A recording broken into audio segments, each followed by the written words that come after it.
로마서 8장 26절에서 30절까지.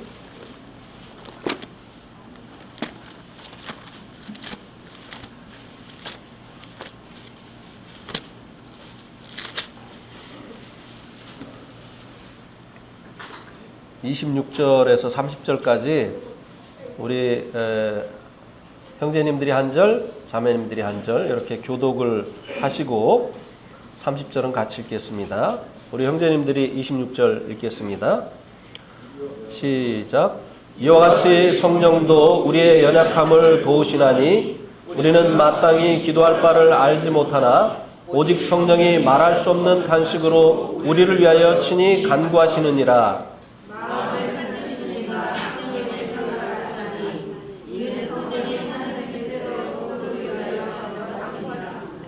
우리가 알거니와 하나님을 사랑하는 자, 곧 그의 뜻대로 부르심을 입은 자들에게는 모든 것이 합력하여 선을 이루느니라.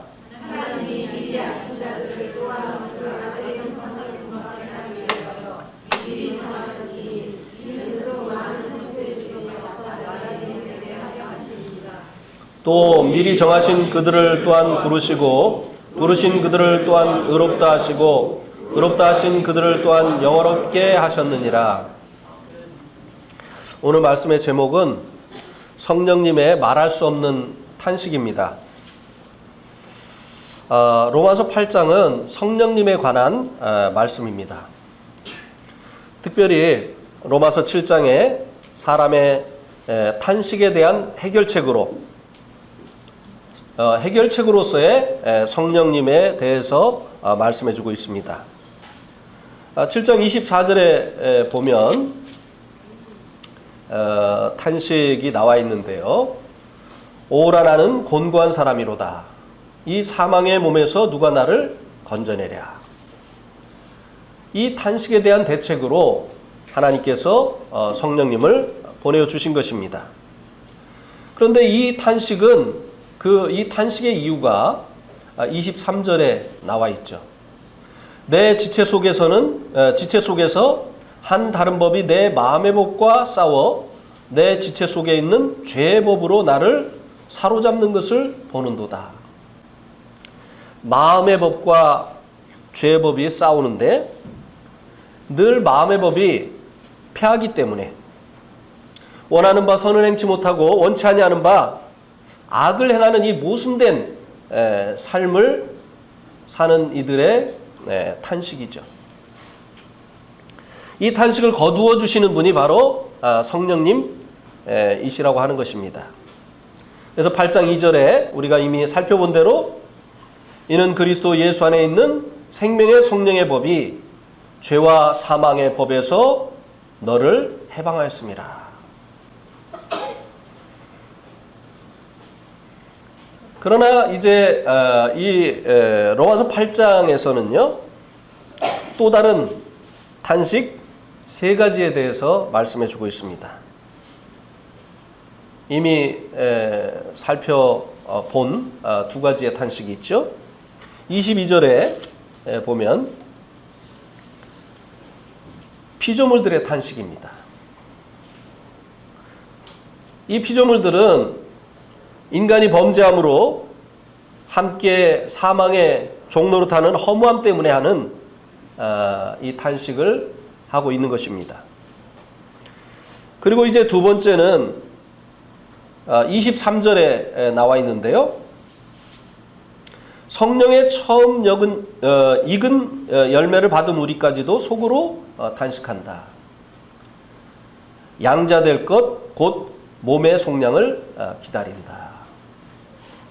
영혼은 구원받았지만 아직 사망 권세에 놓인 이 몸의 구원, 이것이 이루어지기까지 이 몸으로 인한 사망 권세의 다스림을 받고 있는 이 몸으로 인한 탄식, 이것이 이제 또 두 번째 탄식입니다. 실제적으로 우리가 이 몸을 가지고 살아가는 동안에 여러 가지 그 질병으로 인해서 고통을 당합니다. 우리 가운데 두통으로 고생을 하시는 분도 계시고, 또 치통으로 고생을 하시는 분도 계시죠? 예, 제 가까이에 있는 사람이 치통으로 고생을 자주 합니다. 또 요통, 요통도 제 가까이 있는 사람이. 그다음에 복통으로 고생하시는 분들. 그다음에 또 아주 이 지긋지긋한 이 편두통, 이 편두통으로 고생을 하시는 이런 분들도 계시죠.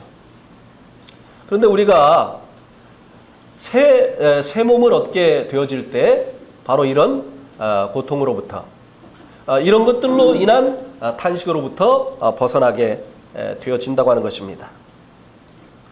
또 우리가 이제 새 몸을 입게 되면 더 이상 장례식장에 갈 일도 없어진다고 하는 것입니다. 또 그곳에 가서 먼저 간 사람을 인해서 애통하는 이 애통도 하지 않게 되어진다고 하는 것입니다. 천국에 없는 것들이 여러 가지죠. 그죠? 예. 땅에서는 의학 공부를 열심히 하면 의사가 돼서 대접을 받는데요. 천국에 가면 의사가 대접을 못 받습니다. 왜일까요? 예, 거기는 아픈 사람이 없으니까 병원이 없어요. 예. 그다음에 의사 다음으로 대접받는 사람이 누구죠? 약사. 근데 거긴 약국도 없어요. 그래서 약사도 별 대접을 받지 못합니다. 또 분쟁이 많은 이런 나라에서는 군인들이 대접을 받는데요. 천국에 가면은 군인도 별 대접을 받지 못합니다. 예, 또 경찰도 대접을 받죠. 네. 근데 천국에 가면 경찰도 없습니다.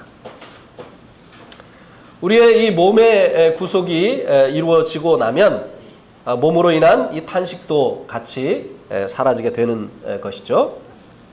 그다음에 세 번째로 오늘 말씀에서 보여주고 있는 성령님의 탄식입니다. 26절에 보면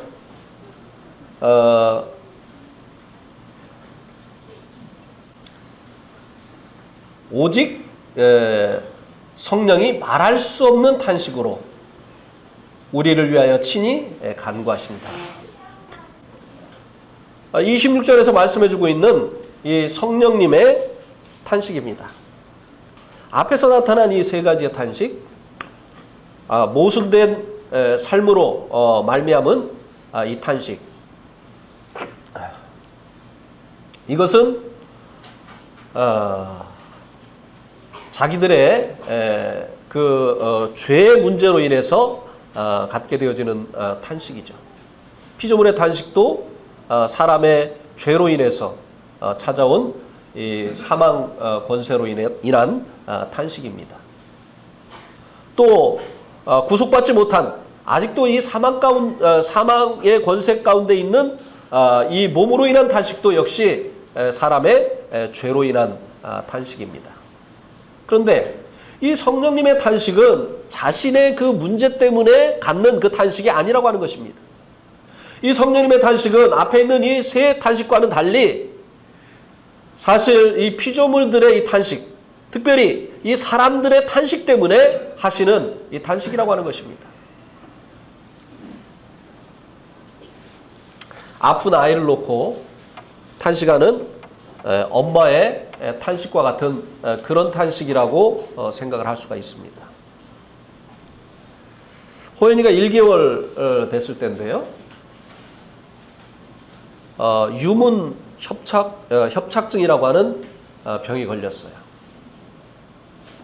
아이가 엄마 그 우유를 먹고 나면 계속 입에서 분수처럼 그 먹은 것을 토해내는 겁니다. 그래서 처음에 무슨 문제인지 몰라서 굉장히 이제 걱정을 했는데 계속 그런 일이 이제 반복이 돼서 병원에 찾아갔습니다. 그때 의사 선생님께서 유문 협착증이라고 하는 이런 병이라고 얘기를 해줬습니다. 위하고 그 식도하고 연결되는 그 부분이 이제 살이 쪄가지고 이게 막힌 겁니다. 그래가지고 우유도 내려가지 않는 거예요.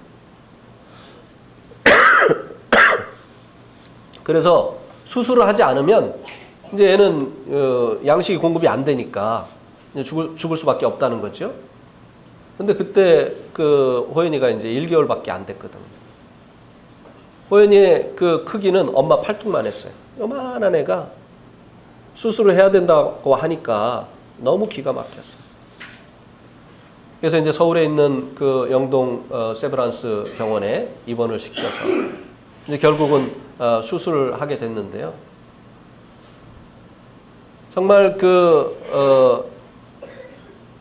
이 팔뚝만한 아이를 이제 배를 절개를 해서 그 문제가 되는 부분을 잘라서 다시 연결하는 이런 큰 수술을 해야 된다고 생각을 하니까 엄마가 그 아이를 그 수술실로 들여보내면서 정말 그 닭똥 같은 눈물을 또 흘리고 있는 그런 모습을 보였습니다. 자식이 고통 당할 때 부모가 같이 고통을 당하는 것이 아니겠습니까? 성령님의 탄식이 바로 그런 탄식이라고 하는 것입니다. 그분의 문제 때문에 성령님께서 가지신 어떤 문제 때문에 그분께서 탄식하시는 것이 아니라 사실은 우리가 가진 이 문제 때문에 우리의 탄식 때문에 그분께서 탄식을 하신다고 하는 것입니다.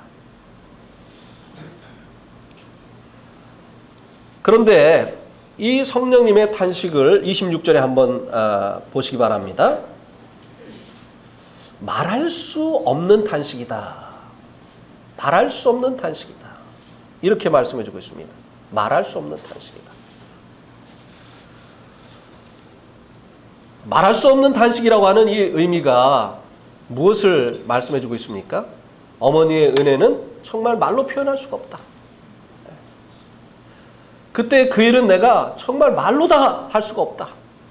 어떤 의미에서 우리가 이 말할 수 없다고 하는 말을 사용하죠? 엄청난 것이다. 굉장한 것이다. 그러니까 우리가 하는 탄식보다 성령님께서 하시는 이 탄식은 더 큰 탄식이라고 하는 것입니다.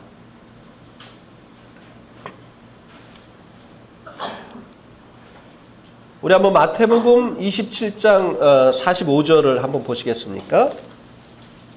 마태복음 27장 45절. 예수님께서 십자가에서 못 박히실 때 상황을 말씀해 주고 있습니다.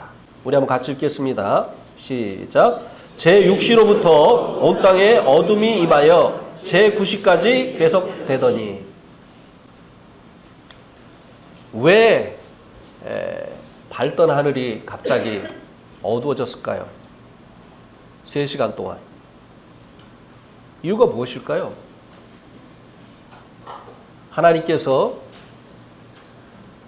예수님의 그 고통을 차마 보시지 못했다고 하는 이 표현입니다.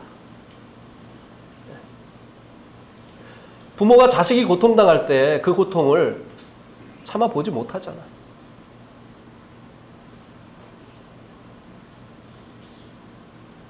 이 성령님의 탄식이 말할 수 없는 탄식이다 라고 하는 이 의미가 큰 엄청난 그 탄식인데 그것은 자신의 문제로 인한 탄식이 아니라 우리가 하고 있는 그 탄식 때문에 하시고 계신 이 탄식이라고 하는 것입니다.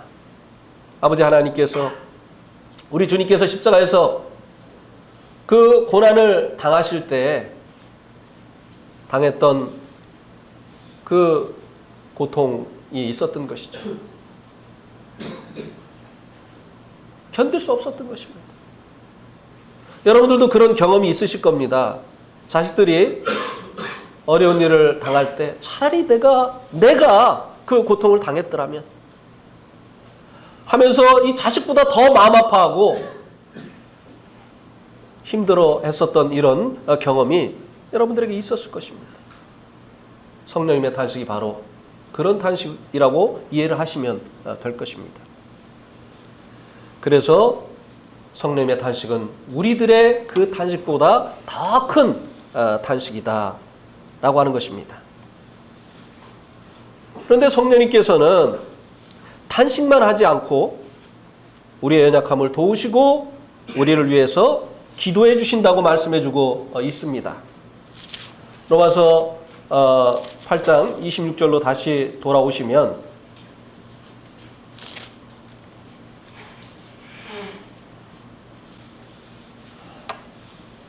이와 같이 성령도 우리의 연약함을 도우시나니 우리는 마땅히 기도할 바를 알지 못하나 오직 성령이 말할 수 없는 탄식으로 우리를 위하여 친히 간구하시느니라. 성령님은 우리의 탄식을 인해서 같이 탄식하실 뿐만 아니라 우리의 연약함을 도우시고, 우리가 연약함 때문에 탄식하는 거 아닙니까? 죄를 이기지 못하니까, 선하게 살려고 하는데 자꾸 넘어지니까, 내가 원치 않는 방향으로 내 인생이 가니까, 결심해도 안 되고 참아도 안 되고 힘써도 안 되니까 탄식하는 우리의 연약함, 이것을 보시고 성령님께서도 탄식을 하시고, 탄식하시는 것으로 끝이 나는 것이 아니라 우리의 연약함을 도우신다는 것입니다. 그것을 우리가 읽은 그 로마서 8장 2절에서 말씀해주고 있지 않습니까? 생명의 성령의 법으로 죄와 사망의 법에서 우리를 해방시키시는, 우리의 힘으로 안 되기 때문에 성령님께서 우리를 계속 넘어뜨리는 이 죄의 힘으로부터 우리를 해방시키시는 이와 같은 일로 우리의 연약함을 도우신다고 하는 것입니다. 또 우리들이 이 몸으로 인해서 때로 아프고 또 피곤하고 힘들어 할 때 성령님께서도 우리들보다 더 못지않게 탄식을 하시고 결국은 새 몸을 주시어서 우리의 연약함을 도우신다고 하는 것입니다.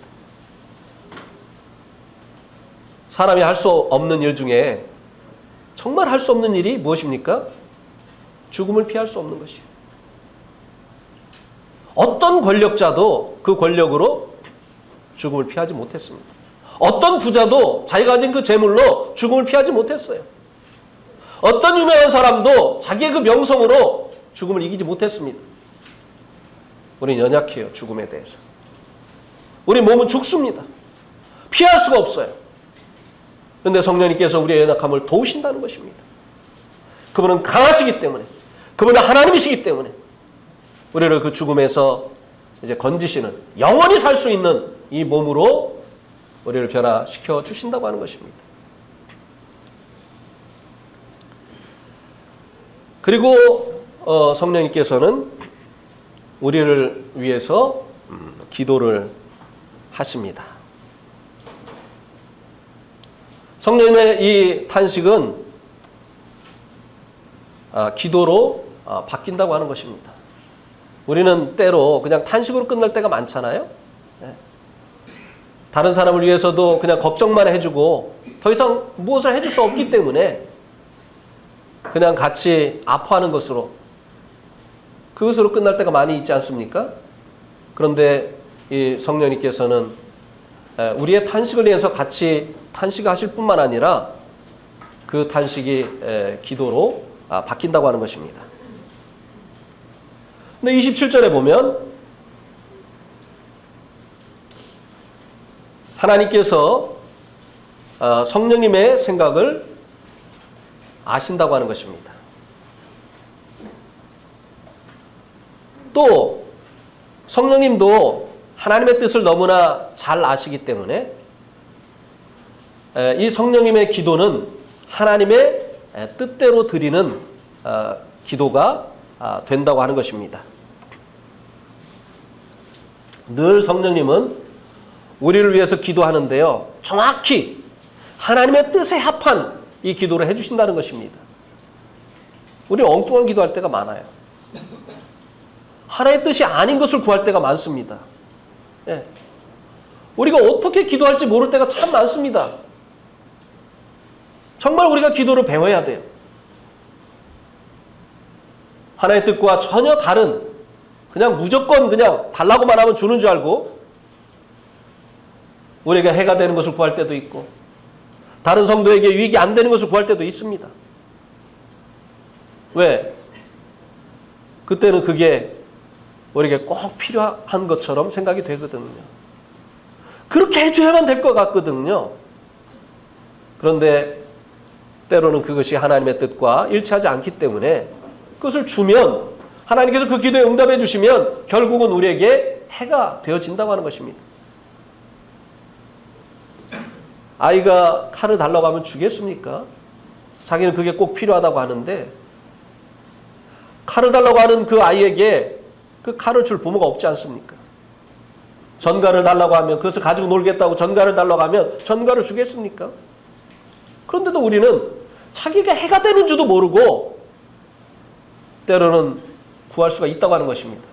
그런데 이 성령님의 이 기도는 하나님의 뜻에 합한, 결국은 하나님의 뜻을 이루는, 우리를 향하신 하나님의 뜻을 이루는 그와 같은 기도를 하신다고 하는 것입니다. 우리가 이런 기도를 할 수 있다면 얼마나 좋겠어요. 우리의 기도가 늘 하나님의 뜻과 합한 것이 되어서 하나님께서 우리가 기도할 때마다 기뻐하시고 그래 그게 내 뜻이다 하시면서 늘 응답해 주시는 이런 하나님의 뜻에 합한 이런 기도를 우리들이 드릴 수 있다고 한다면 얼마나 좋겠습니까? 그래서 기도도 사실은 영으로 해야 되는 거예요. 육으로 하는 기도가 있고 영으로 하는 기도가 있는 것 같습니다.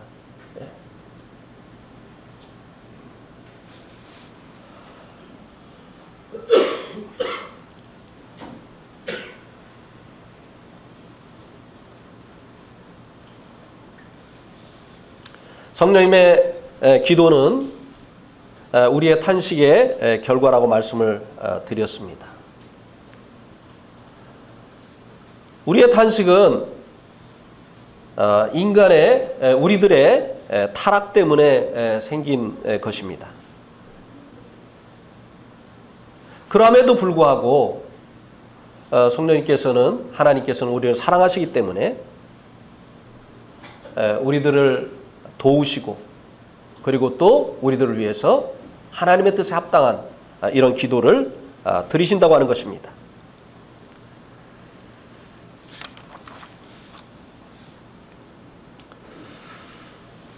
28절에서 이 30절에는요.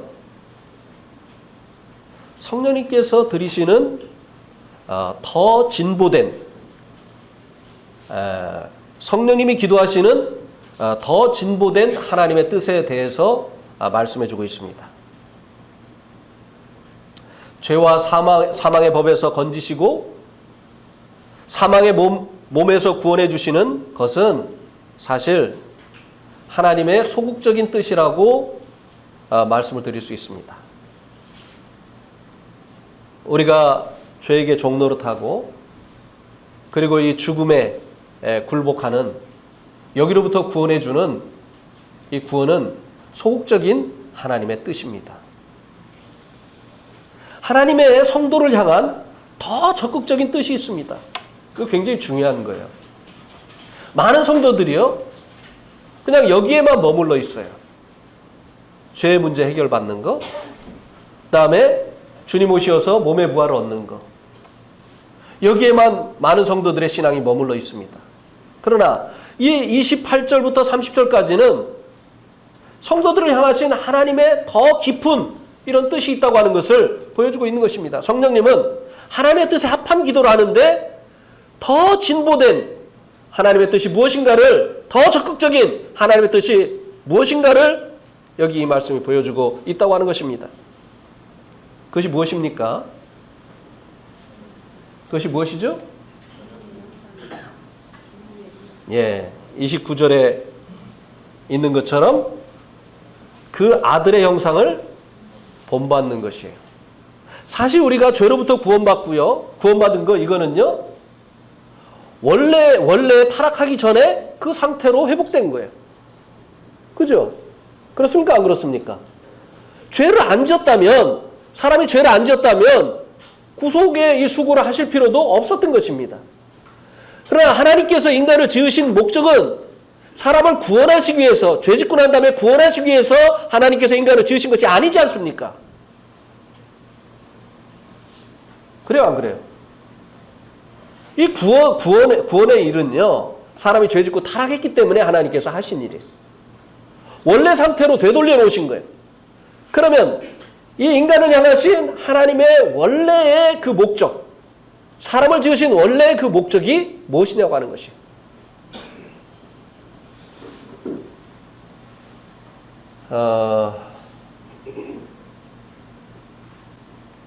28절에 보면요, 우리가 알거니와 하나님을 사랑하는 자 곧 그의 뜻대로 부르심을 입은 자들에게는, 이렇게 말씀해 주고 있는데요, 그의 뜻대로 부르심을 입었다 하는 이 말씀이 의미하는 바가 뭐냐면요, 그의 목적대로 부르심을 받았다는 겁니다. 그의 목적대로. 하나님이 우리를 향하신 목적이 있다는 거예요. 자, 그런데 어떤 자들에게 그의 목적이 있다고 말씀해 주고 있느냐 하면, 하나님을 사랑하는 자, 곧 그의 목적대로. 하나님을 사랑하는 자. 하나님 사랑하는 자. 하나님을 사랑한다고 하는 것은요, 그가 구원받았다는 증거입니다. 구원받지 않은 사람들의 그 특징이 무엇입니까? 그 마음속에 하나님에 대한 적개심이 있는 거예요. 자, 우리 한번 골로새서 1장 21절 한번 보시기 바랍니다. 골로새서 1장 21절.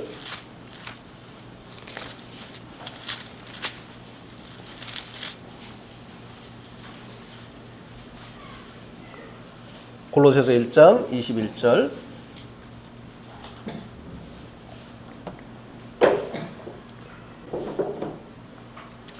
전에 악한 행실로 멀리 떠나 마음으로 원수가 되었던 너희를, 악한 행실로 멀리 떠나 마음으로 뭐가 됐다고요? 이 원수라고 하는 이 말이 적개심입니다. 마음속에 하나님에 대한 적개심이 있던 우리들을. 그런데 이 적개심이 하나님의 은혜를 깨닫고 하나님의 사랑을 받고 나면 하나님에 대한 사랑으로 바뀌는 거예요. 그죠? 그러니까 이 구원받지 못한 사람들의 마음속에는 하나님에 대한 이 적개심이 있는가 하면, 이제 구원받은 이 사람들의 마음속에는 하나님에 대한 사랑이 있는 거예요. 그래서 하나님을 사랑하는 자, 이들은 바로 구원받은 자들을 얘기하는 것입니다. 그래서 이 구원받지 못한 이 사람들의 마음속에 있는 하나님에 대한 이 적개심이 어떻게 나타나느냐? 하나님의 자녀들에 대한 적개심으로 나타납니다. 하나님에 대한 적개심이요, 하나님의 자녀들에게 나타나요. 그래서 이 구원받지 못한 사람들이 이유 없이 성도들을 미워하는 것입니다. 그래서 구원받은 증거 중에 하나가 뭡니까? 세상으로부터 미움을 받는 것이에요. 왜 세상이 우리를 미워한다고요? 우리가 세상에 속하지 않았기 때문에. 세상은 자기에 속한 것을 사랑합니다. 왜? 이기적이기 때문에. 죄가 이기심 아닙니까? 그러나 세상은 죄 가운데 있기 때문에 자기에게 속한 자들을 사랑해요. 그런데 구원받고 나면 이제 주님께 속한 자가 되어졌기 때문에 미워하기 시작한다는 것이에요. 이것은 하나님에 대한 적개심의 열매로 나타나는 거예요. 하나님에 대한 그 적개심이 열매로 나타나는 것이에요. 그래서 하나님을 사랑하는 자, 그들은 바로 구원받은 자들을 얘기하는 것입니다. 근데 이 하나님을 사랑하는 자, 그들을 향하신 하나님의 그 부르심의 목적, 하나님께서 그들을 향하신 그 목적이 무엇이냐? 구원하신 그 목적이 무엇이냐? 그것이 바로 하나님의 참아들 되신 예수 그리스도의 형상을 뭐라고요? 본받는 것이다 라고 하는 것입니다. 죄는 지옥은요, 죄 때문에 가는 것이었어요. 그러니까 하나님이 사람 지옥 가라고 지은 게 아니잖아요. 네. 그러니까 예수님께서 십자가에서 고난을 당하셔서 우리들의 죄의 문제를 해결해 주신 것은 원 상태로, 다시 바꿔 말씀드리지만 타락하기 전의 상태로 회복시킨 일에 불과하다는 것. 이제는 하나님께서 원래 계획하셨던 그 목적을 이루시기를 원하신다고 하는 것입니다. 그것이 무엇이죠? 다른 성경에서는 그것을 무엇이라고 얘기하죠? 사람을 향하신 원래 하나님의 뜻. 하나님께서 왜 사람을 지으셨습니까? 무엇을 계획하시고 하나님께서 사람을 지으셨습니까? 뭐죠? 내동교에서 김광수 형제님이 6년 목회한 거 맞죠? 맞죠? 그분이 계속 말씀하셨던 게 뭐죠? 영생. 이번 복음 집회에도 뭐 말씀하셨어요? 생명나무. 네. 그런데 생명나무가 노홍수 이후에 없어졌으니까 이제는 영생을 얻게 하시려고 하나님께서 누구를 보내셨다고요? 예수님. 하나님이 영생을 우리에게 주신 것과 이 생명이 어디에 있다고요? 그의 아들 안에 있는 것이라. 그래서 아들이 있는 자에게는 생명이 있고 하나님의 아들이 없는 자에게는 생명이 없느니라. 하나님께서 우리 인생을 지으시기 전에 계획하셨던 것이 무엇입니까? 영생이에요. 영생. 오래전에 제가 주일학교 교재를 만들면서 구원과 영생은 다르다고 했어요. 많은 분들이 이해를 못하더라고요. 어떻게 구원과 영생이 다르냐? 아니요. 구원은 타락하기 전에 그 원상태로 회복시킨 겁니다. 영생은 사람을 향하신 원래 하나님의 계획이에요. 구원은 제로 상태라고 한다면, 제로 상태로 되돌린 것이라고 한다면 영생은 이제 플러스로 가는 거예요. 이 말이 무슨 말인지 아시겠습니까? 네. 자, 우리 한번 요한복음 17장 3절, 너무나 자주 보았던 이 말씀을 다시 한번 보겠습니다. 요한복음 17장 3절.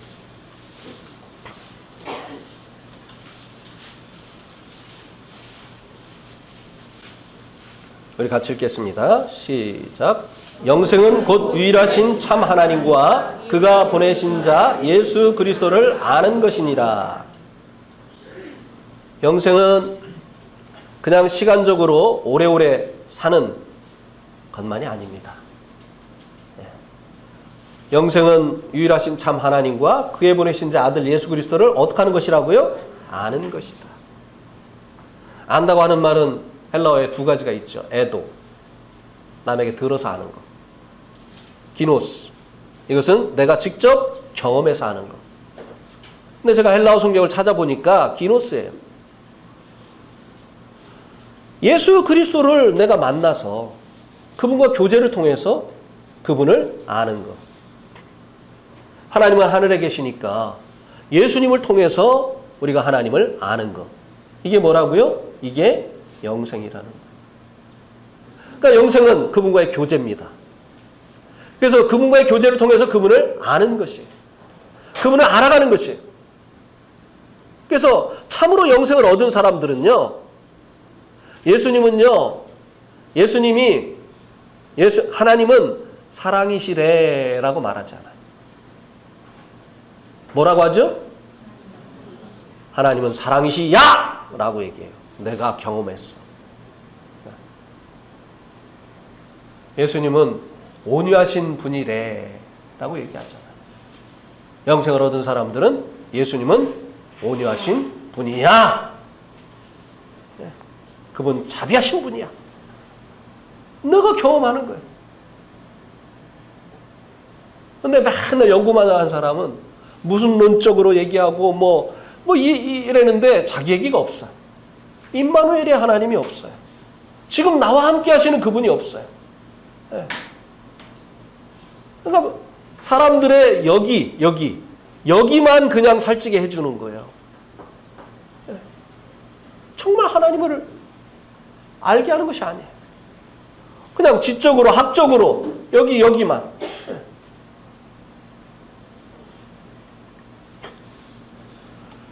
알기 위해서는 그분과 만나야 되고 그분과 교제해야 되는 것이 아닙니까? 그리고 그분과 교제하고 그분을 알아가게 되어지면 어떤 결과가 발생합니까? 계속 누군가를 만나고 누군가를 점점 알아가게 되어지면 따라오는 결과가 어떤 결과가 일어나죠?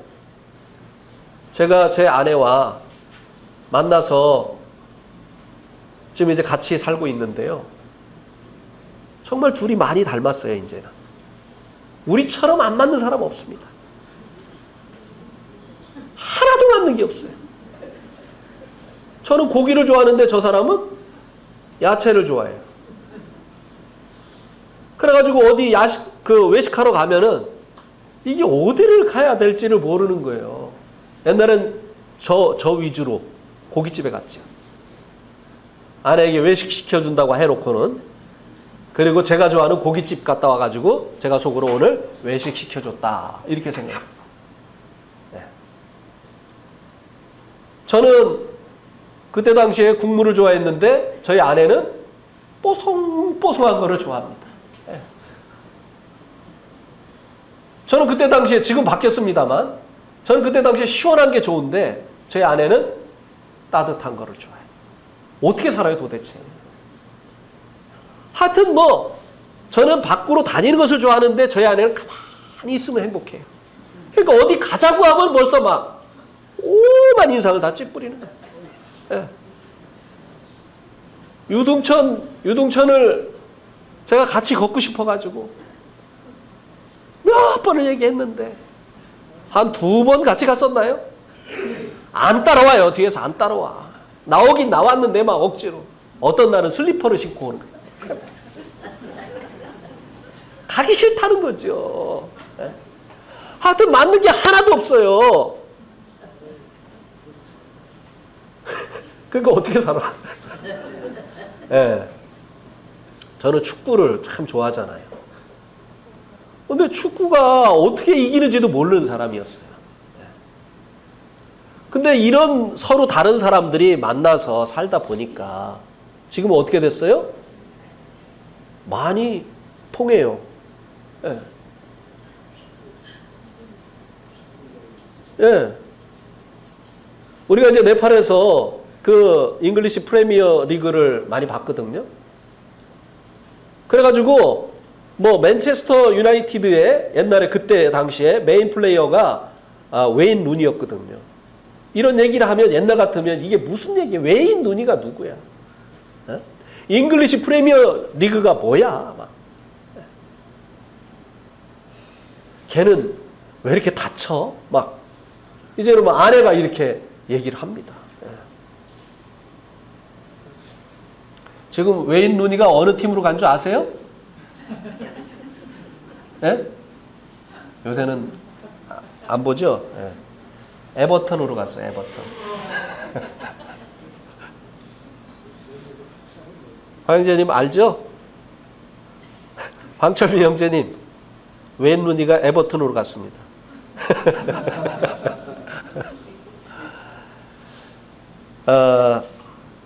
이렇게 같이 만나서 살다 보니까 그렇게 다르던 사람들이 닮아가더라 이거죠.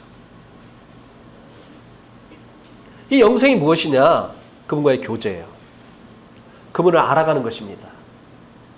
하나님께서 이것을 통해서 기대하시는 바가 뭐냐? 바로 그분의 아들을 어떻게 하는 거예요? 닮아가는 거예요. 하나님께서 영생을 계획하셨는데 구체적으로 영생이 무엇이냐? 그분을 알고 그분을 닮아가는 것이라고 하는 것입니다.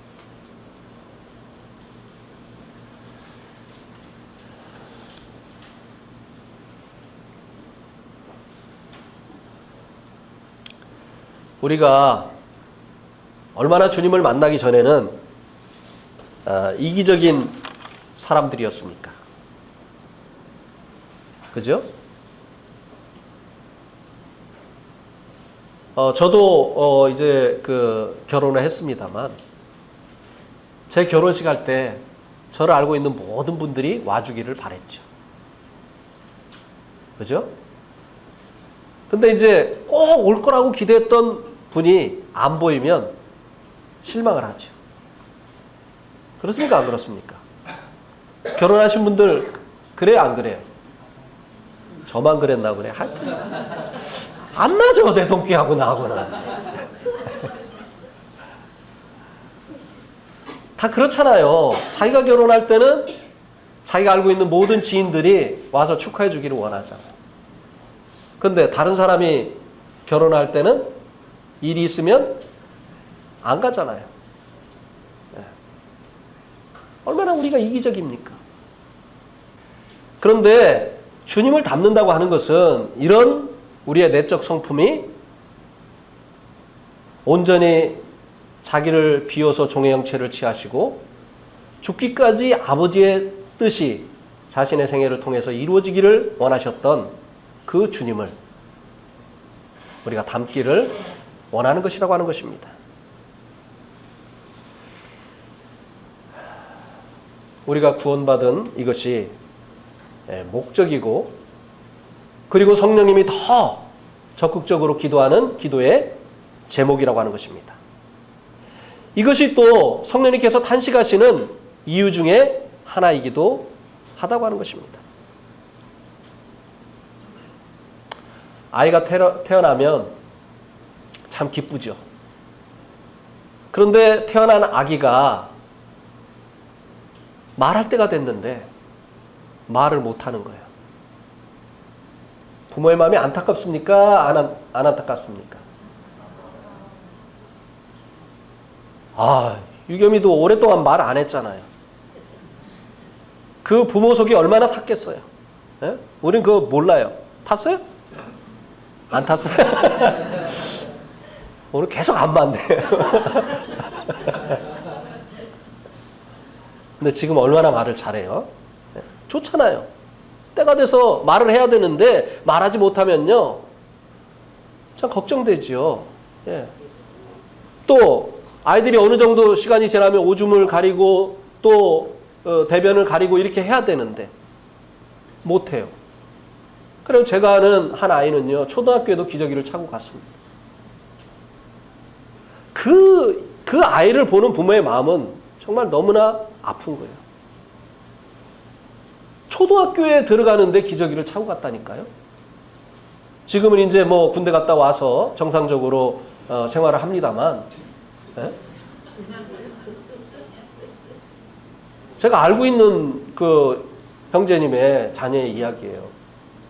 여기 또 그런 분 계셨어요? 초등학교 기저귀 차고 가신 분 계셨습니까? 네. 구원을 받았는데 성장하지 못하고 늘 어린아이의 상태에 머물러 있는, 주님을 닮아가지 못하고 여전히 이기적이고 자기밖에 모르고 배려할 줄 모르고 절제할 줄 모르고 그냥 기분대로 살고 이렇게 하는 이 성장하지 못하는 이 성도들을 보게 될 때 성령님께서 탄식하시지 않겠느냐고 하는 것이, 이것이 정말 크다고 하면 가장 큰 성령님의 탄식일 겁니다. 구원받았는데 아들을 닮아가지 못하는 참된 하나님의 아들이신 예수 그리스도의 형상으로 변화되지 못하는 이 성도들을 인한 이 탄식이 가장 큰 성령님의 탄식일 것이다 이 말입니다. 그러니까 어린애가 어린아이 짓 하는 것은요 너무나 귀여워요. 귀여운 게 아니라 이쁩니다. 그러니까 구원받은 지 얼마 안 돼가지고 영적으로 그냥 잘 분별 못하고 이렇게 하는 거예요. 어떨 때는 정말 당연하기 때문에 귀엽습니다. 그런데 구원받고 세월이 많이 지났는데도 말귀도 못 알아듣고 변화되지 못한 그 원래 그 모습 그대로 살아가는 이 성도들을 인해서 정말 탄식할 수밖에 없는 거예요.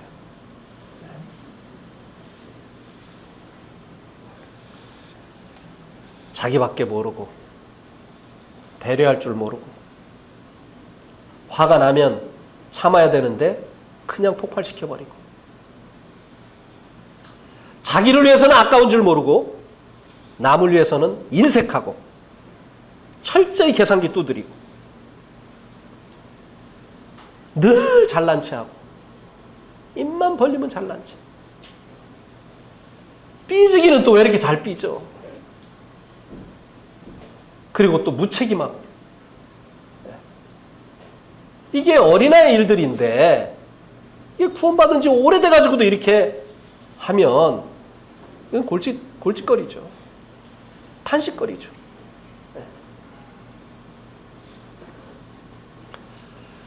근데 이 복음주의 계통의 사람들이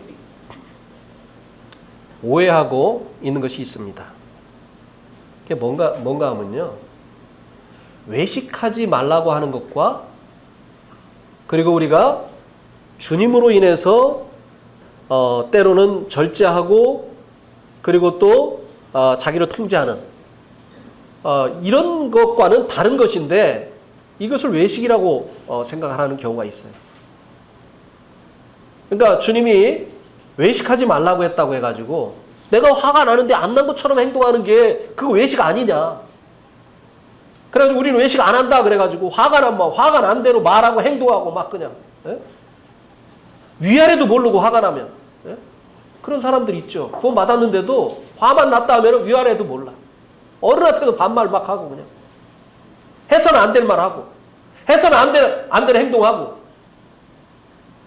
이게 외식 안 하는 건 줄 알고 막 나는 막 그냥 이게 뭐예요 이게? 이게 육으로 사는 거예요. 이게 영적인 어린아이의 모습이에요. 그죠? 고린도 교회가 그렇게 하지 않았습니까? 너희가 아직도 젖이나 먹고 단단한 식물을 먹지 못할 이건 히브리서에 나와 있죠. 어쨌든 고린도 교회도 아직도 너희가 육신에 속하여서 어린아이의 일들을 행한다고 했죠. 싸우고 다투는 거. 이게 어린아이의 일이잖아요.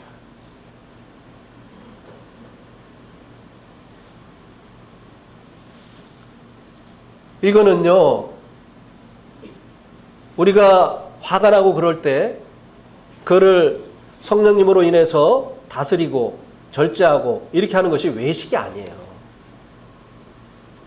더 이상 육으로 살지 않기 위한 이 성도들의 영적인 이 싸움이라고 하는 것입니다. 그냥 막 감정대로 막 하는 것이 이게 무슨 뭐 솔직하고 아싸라고 하여튼 이 아싸라는 사람들 참 무서워요. 예. 할 말 다 해버리고 상대방의 상처 다 주고 자기만 아싸라면 되는 거예요. 지금 그 말해가지고 상대방이 얼마나 큰 상처를 받았는데 앞뒤 안 가리고 막 그냥 나는 속에 있는 거 못 담아도 좀 담아두세요. 예. 주님이 속에 있는 거 다 쏟아놨으면 어떻게 됐습니까? 예? 욕을 받으시되 주님이 어떻게 하셨다고 했어요? 욕하지 아니하시고 고난을 당하시되 위협하지 아니하시고. 주님께서 욕한다고 해서 그냥 쏟아 부으시고 고난을 준다고 해서 너 좀 일로 와봐라. 너 참 나를 몰라도 너무 모르는구나. 약간만 맛보여 줄게. 이렇게 했으면 어떻게 됐겠습니까?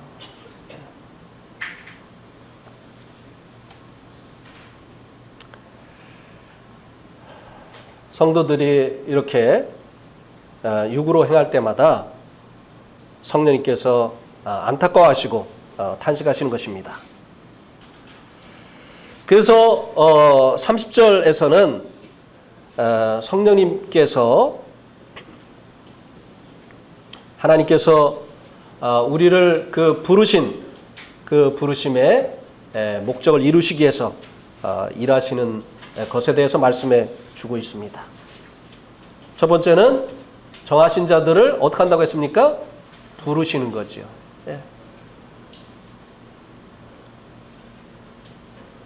이 복음을 전해 보면요, 참 답답할 때가 참 많습니다. 아니 이렇게 그 자세히 쉽게 설명을 해줬는데도 못 깨달아. 그런데 우리 박기창 부치님이 그렇게 여러 번 죄에 대해서 말씀을 들었는데 못 깨달으셨잖아요. 늘 입으로는 죄인이라고 하시면서 늘 자기는 어렸을 때부터 교회 생활했고 당신은 바르게 살려고 노력을 했고 그러면서 결국은 당신이 의인이라고 하는 이 얘기를 반복하셨던 거예요. 그런데 어느 날 성령께서 깨닫게 해주시니까 내가 이렇게 죄를 짓고도 내가 죄인인 것을 몰랐구나. 그러고 나니까 주님의 대속이 당신 것이 된 거예요. 내가 죄인인 것을 깨닫고 내가 지은 죄가 얼마나 큰 것인가를 깨달으니까 주님의 대속이 내 것이 되고 그것이 감사되어졌던 거예요. 이게 주님의 부르심이죠. 성령님의 부르심이죠. 이런 것들이 있어야 되는 거예요. 그냥 무슨 구구단처럼 공식처럼 여기다가 뭐 그냥 성경 지식 집어넣는 게 이게 주님의 부르심이 아니에요. 각자를 터치하시는 주님의 그 터치하심이 있어야 되는 거예요. 다음에 이 의롭다 하시는 이것. 죄사함 받고 내가 의인이 됐다고 하는 이것을 깨닫게 하시는 분도 성령님입니다. 아무리 복음을 전하고 이렇게 해도요. 예, 제가 지금부터 열심히 해보겠습니다. 이런 자꾸 대답을 해요. 아니, 주님이 다 이루셨다니까요. 그래서 믿으면 된다니까요. 알았습니다. 제가 성경도 열심히 보고 다음 주부터 열심히 교회 생활을 하겠습니다. 못 깨달아. 근데 어느 날 성령께서 다 깨닫게 하고 나면 아이고 내가 지금까지 안 믿었네. 주님 편에서 다 이뤄놓으신 거죠. 그 다음에 영어롭게 하시는 것이죠. 물론 이제 영어롭게 하셨다는 것도 이제 과거 시제로 되어 있습니다만 하나님 관점에서 보는 거죠. 우리를 이제 계속해서 그리스도의 형상으로 깎으시어서 주님 오시는 그날에 이제 영화롭게 하실 일도 성령님께서 하신다고 하는 것입니다. 그래서 이제는 우리가 더 이상 본성대로 살지 말고 우리를 그리스도의 형상으로 빚으시어서 아들과 같이 되게 하시려는 주님께 우리 자신을 내어드리고 그분의 인도하심과 그분의 말씀하심을 쫓아서 살아야 된다고 하는 것입니다. 아시겠죠? 네. 오늘 말씀 여기까지 드리도록 하겠습니다.